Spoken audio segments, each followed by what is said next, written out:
C'est à l'orée de la cinquantaine que Didier et Philippe Bonhomme ont fait le choix de transmettre leur exploitation laitière hors cadre familial. Car c'est une démarche longue et qui demande de la préparation. En fait, pourquoi transmettre hors cadre familial? Déjà, on sait que familialement, on n'aura pas des enfants qui resteront, qui sont déjà partis, qui travaillent, qui ont un boulot et qui ne sont pas très intéressés par le sujet. À partir de là, deux possibilités. Soit l'installation ne nous intéresse pas et l'exploitation, elle deviendra... elle se découpera entre plusieurs exploitants. Soit on décide de vouloir installer. Et nous, c'est notre choix qu'on a fait, de se dire, voilà, on n'est peut-être pas trop loin d'avoir une structure qui permet d'accueillir un jeune. Donc, travaillons pour cet objectif, en fait. Mais l'exploitation était morcelée. Un frein majeur pour la rendre attractive et assurer sa rentabilité. Et surtout, pour bien respecter le cahier des charges de l'AOP Saint-Nectaire sur laquelle l'exploitation est située. Il fallait regrouper des parcelles et sécuriser les terres baillées. Didier et Philippe ont alors entrepris un travail de fond sur l'exploitation d'une part, mais également sur l'achat et l'échange de parcelles et la négociation de baux avec les propriétaires voisins. Si on remonte à, disons, je dirais une dizaine d'années, il y a eu le travail matériel et bâtiment. Ça, c'est progressif petit à petit, renouvelé, sans trop amplifier les volumes.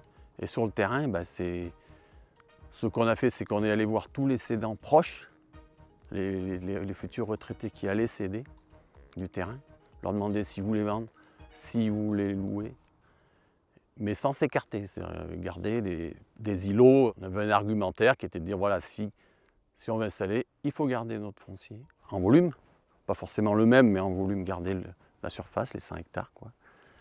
Et en fait, leur expliquer que même si on n'a pas de successeur, parce que ça leur fait peur de dire on va peut-être louer pour 3, 4 ans ou 5 ans, mais c'était de dire voilà, mais après nous on veut chercher quelqu'un.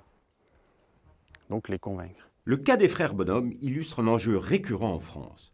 Des exploitations morcelées, de ce fait peu attractives pour une transmission hors cadre familial, comme nous l'explique Yannick Berthier, responsable conseil auprès d'exploitants agricoles dans le Puy-de-Dôme. Ces situations de morcellement du foncier sont problématiques parce que pour les exploitations, ça entraîne des problèmes d'organisation du travail. Qui dit morcellement peut dire éloignement, multiplicité du matériel nécessaire et puis main-d'œuvre. Et puis après, on a un problème quand même de sécurisation du foncier global de l'exploitation où l'unité ne sera peut-être pas de mise. Donc il faut anticiper, sécuriser au maximum le foncier, soit par des baux, ça peut être des outils comme le GFA, et il faut s'entourer de conseils avisés. Ce qu'il faut retenir de la démarche de Didier et Philippe Bonhomme, c'est l'anticipation qu'ils ont eue dans l'organisation de leur foncier pour avoir une entité structurée, donc d'une soixantaine d'hectares d'un seul tenant, ce qui leur permet d'avoir des facilités en termes de main-d'œuvre et d'économie d'exploitation. Aujourd'hui, le GAEC est prêt pour une reprise dans des conditions optimales. Préparer et structurer le foncier agricole est donc une étape clé pour une transmission réussie.